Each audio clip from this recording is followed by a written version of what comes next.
Teori konsentris adalah teori yang menjelaskan pembagian wilayah kota yang berkembang secara teratur, dari pusat kota hingga pinggirannya membentuk pola lingkaran.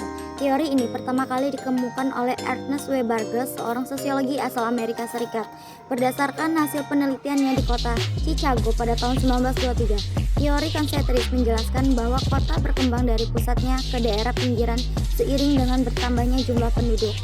Dalam teori ini, kota dibagi menjadi beberapa zona, yaitu Zona 1, pusat daerah kegiatan PDK atau Central Business District yang berisi kegiatan bisnis dan pemerintahan.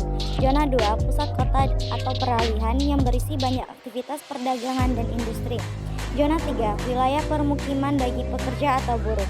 Zona 4, wilayah pemukiman atau pekerja kelas menengah atau yang memiliki pendapatan tinggi dan jabatan yang baik. Zona 5, wilayah untuk warga ingin tempat tinggal tenang dan jauh dari keramaian. Teori sektoral adalah teori yang menjelaskan bahwa struktur ruang kota berkembang berdasarkan sektor-sektor yang fleksibel, bukan dalam lingkaran-lingkaran konsentris.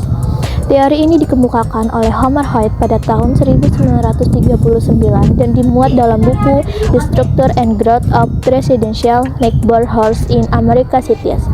Teori sektoral memiliki beberapa konsep, diantaranya yang pertama, pusat daerah kegiatan PDK atau CBD berada di pusat kota. PDK berisi sektor publik dan kawasan perputaran ekonomi seperti hotel, kantor, pusat perbelanjaan, bank, pasar, hingga bioskop.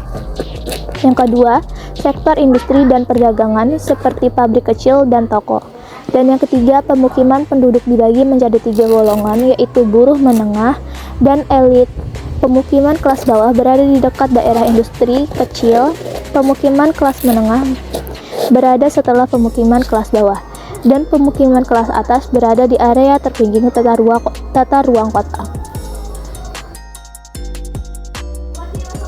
Teori inti ganda atau multiple nucleus theory adalah teori tata ruang kota yang menjelaskan perkembangan kota berdasarkan munculnya beberapa pusat kegiatan baru yang terpisah. Teori ini dikemukakan oleh Council Harris dan Edward Ullman pada tahun 1945 dalam artikel berjudul The Nature of Cities. Teori inti berganda ada beberapa zona. Yang pertama, daerah pusat kegiatan DPK atau Central Business District atau CBD. Yang kedua, daerah grosir atau manufaktur. Yang ketiga, pemukiman kelas rendah. Yang keempat, pemukiman kelas menengah.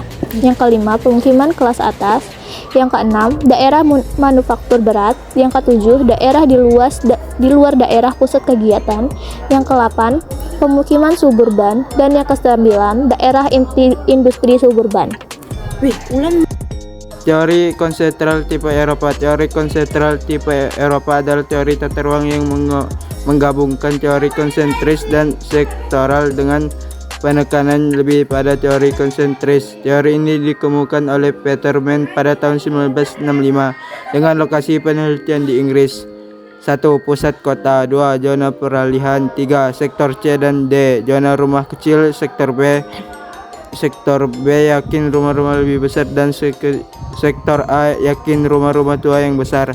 4. Permukiman dan perkembangan ke pinggiran. 5. Desa-desa yang dihuni para pengelaju, yakni A. dihuni sektor kelas menengah, B. dihuni sektor kelas menengah ke bawah, C. dihuni sektor kelas dan pekerja, dan D. dihuni sektor industri dan pekerja kelas terbawah. Teori konseptual tipe Amerika Latin. Teori konseptual tipe Amerika Latin adalah teori tata ruang yang dikemukakan oleh Ernest Griffin dan Larry Ford pada tahun 1980.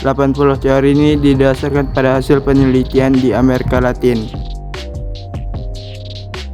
Teori poros. Teori poros adalah teori tata ruang yang membahas peran transportasi dalam mempengaruhi struktur keruangan kota. Teori ini pertama kali dikemukakan oleh Beck-Buck pada tahun 1932. Teori poros dibagi menjadi 4, yaitu 1. Daerah pusat kegiatan atau disebut dengan CBD. 2. Zona peralihan. 3. Perumahan dengan pendapatan rendah atau kelas menengah ke bawah. 4. Perumahan dengan pendapatan menengah. Teori historis. Dalam teori historis, Alonso mendasarkan analisanya pada kenyataan historis yang berkaitan dengan perubahan tempat tinggal penduduk di dalam kota. Teori historis menurut Alonso. Yang pertama, daerah pusat kegiatan DPK atau Central Business District. Yang kedua, daerah peralihan, Zone of Transition. Yang ketiga, daerah kelas rendah, Zone of Low Status. Yang keempat, daerah kelas menengah, Zone of Middle Status. Yang kelima, ada daerah kelas tinggi. Teori pusat pelayanan Chris Taylor. Teori pusat pelayanan Chris Taylor atau teori tempat sentral, Central Place Theory, adalah teori geografi yang menjelaskan bahwa suatu lokasi dapat melayani berbagai kebutuhan yang letaknya di pusat. Teori ini dikemukakan oleh Walter Chris Taylor, ahli geografi Jerman, pada tahun 1933. Teori ini menggunakan pola heksagonal untuk menggambarkan distribusi tempat-tempat sentral yang dikategorikan dalam 3 hierarki, K sama dengan 3, asas pasar, K sama dengan 4, asas pengangkutan, dan K sama dengan 7, asas pemerintahan. Masing-masing hierarki memiliki karakteristik unik dalam hal pengaruh dan layanan yang diberikan kepada populasi di sekitarnya.